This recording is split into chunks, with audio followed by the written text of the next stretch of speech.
Hi, thank you for coming today. So today is tax day, which is an uncomfortable day for a lot of people. When I was younger, in fact I grew up in the Sacramento area, I watched my parents struggle every year to pay their taxes and to make ends meet.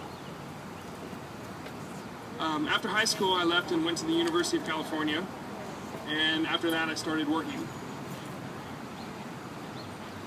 I had a pretty good job, which meant that I didn't have to struggle as hard as my parents, and also that when I paid my taxes every year, I paid a higher rate than they did.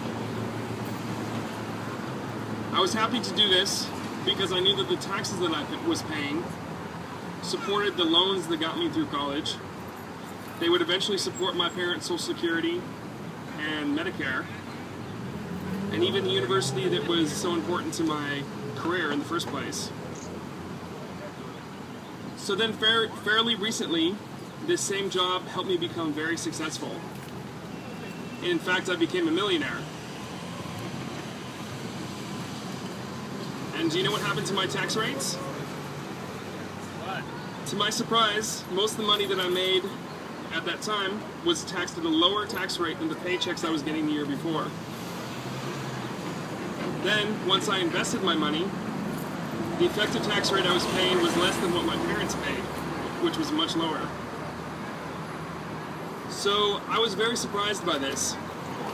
It seemed like at a time when I was doing very well, better than most Americans, the system was designed to give me gifts that I hadn't asked for and didn't need.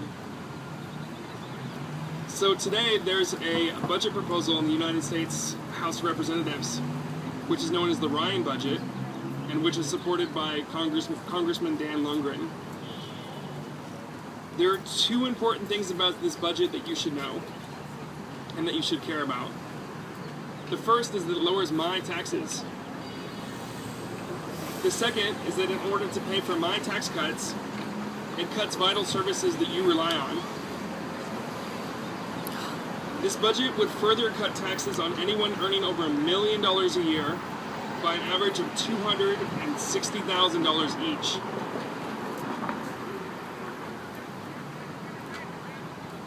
So this represents a tripling of the tax cuts that was already given to millionaires since 2001, and it'll account for an additional $2 trillion over the next 10 years. $2 trillion is a lot of money.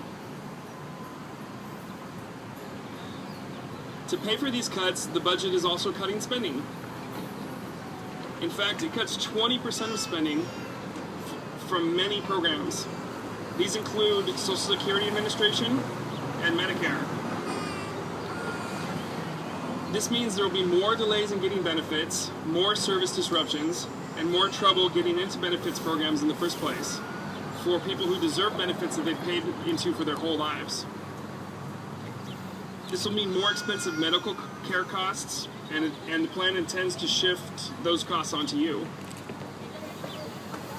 To me, it hardly seems fair that millionaires should be getting tax breaks, which are paid for by cutting services that they themselves do not pay into, and nor do they rely on.